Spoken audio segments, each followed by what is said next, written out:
శ్రీ వరసిద్ధి వినాయక పూజకు కావలసిన పూజా సామాగ్రి ఏంటో ఈ వీడియోలో తెలుసుకుందాం. హిందువుల ముఖ్యమైన పండుగలలో వినాయక చవితి ఒకటి. పార్వతీ పరమేశ్వరుల కుమారుడైన వినాయకుని పుట్టినరోజుని వినాయక చవితిగా జరుపుకుంటాం. వినాయక చవితికి కావలసిన పూజా సామాగ్రి: పసుపు 50 గ్రాములు. వినాయక చవితి రోజు మట్టి గణపతితో పాటు పసుపు గణపతిని కూడా పూజించాలి. పసుపుతో విగ్రహాన్ని చేసినప్పటికీ కూడా పసుపు గణపతిని చెయ్యాలి. పసుపు గణపతికే ముందుగా పూజ చేయాలి. అయితే పసుపు వినాయకుడిని ముందుగా చేసుకోకూడదు. పూజకు అన్ని సిద్ధం చేసుకున్నాక పసుపు వినాయకుడిని చేసుకొని కుంకుమ బొట్టు పెట్టాలి. కుంకుమ 50 గ్రాములు, గంధం 1 డబ్బా, విడి పువ్వులు అష్టోత్తరానికి, పూజకు తమలపాకులు 10, వక్కలు 5, పూలమాలలు 2, ఎండు ఖర్జూరం 100 గ్రాములు, అగర్బత్తి 1 ప్యాకెట్టు, కర్పూరం. ఈరోజు ముద్ద కర్పూరం వాడితే చాలా మంచిది.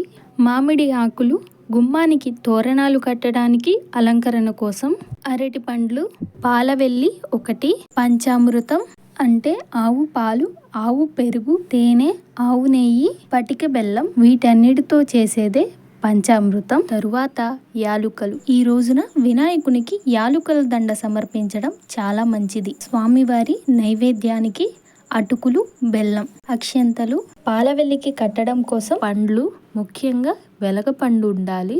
కొబ్బరికాయ 1, స్వామివారికి ఆసనం లేదా పీట, వినాయకునికి ఇష్టమైన ఉండ్రాళ్ళు, మోదకాలు, లడ్డూలు నైవేద్యంగా పెట్టాలి. యజ్ఞోపవీతం కోసం తెల్లదారం 1, దీపపు కుందులు 2, గణపతి మట్టి విగ్రహం, వినాయకుని వ్రతకల్పం పుస్తకం, హారతి పళ్ళెం, గంట, ఆవు నెయ్యి, వత్తులు, ఇంకా అగ్గిపెట్టె. చాలా మంది ఈరోజు కలశం కూడా పెట్టుకుంటారు. వారి కోసం కలశానికి చెంబు, బియ్యం, కలశంలోకి కొబ్బరికాయ, రవిక, టవల్ 1.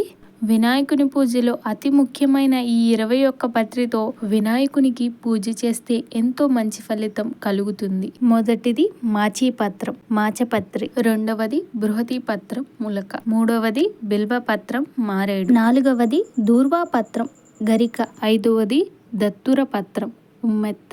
6వది బదరీ పత్రం, రేగు. 7వది ఆపమార్గ పత్రం, ఉత్తరేణి. 8వది తులసీ పత్రం, తులసి. 9వది చూతపత్రం, మామిడి. 10వది కరవీర పత్రం, గన్నేరు. 11వది విష్ణుక్రాంత పత్రం. 12వది దాడిమి పత్రం, దానిమ్మ. 13వది దేవదారు పత్రం. 14వది మరువక పత్రం. 15వది సింధువార పత్రం, వావిలి. 16వది జాజి పత్రం, జాజిమల్లి. 17 సీతాఫల పత్రం. 18 సమీపత్రం, జమ్మి. 19 అశ్వత్థ పత్రం, రావి. 20వది అర్జున పత్రం, మద్ది. 21వది అర్కపత్రం, జిల్లేడు. వినాయక చవితి రోజు ఎవరైతే ఈ 21 పత్రితో వినాయకుడిని పూజిస్తారో వారు చేసిన సమస్త పాపాలు తొలగిపోతాయి. అలాగే అష్టైశ్వర్యాలు కలుగుతాయి. వినాయక చవితి రోజున మాత్రమే వినాయకునికి తులసిని సమర్పించాలి. మిగతా రోజుల్లో ఎప్పుడూ కూడా తులసిని సమర్పించకూడదు. ఇవేనండి వినాయక చవితికి కావలసిన ముఖ్యమైన పూజా సామాగ్రి.